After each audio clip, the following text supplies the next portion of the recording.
Bon, en fait, ce que les Français ont besoin, c'est un pouvoir d'achat. Que le SMIC soit à 1 000 euros, à 1 500 ou plus ou moins, en fait, ce qui est important chez les Français, c'est le pouvoir d'achat.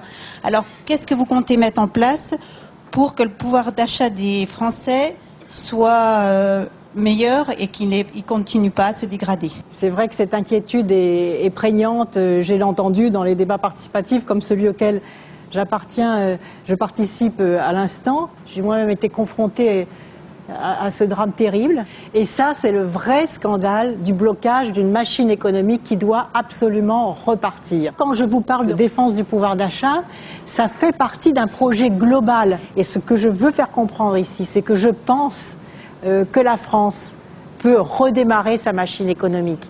Et c'est dans un système de confiance. Je ne veux plus que l'on oppose les entreprises aux salariés.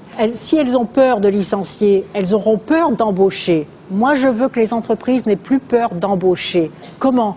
En leur disant que si à un moment elles ont des difficultés, parce qu'elles perdent un marché, parce qu'il y a une compétition féroce, à ce moment-là, les salariés pourront se retirer de l'entreprise et ils sont bien considérés.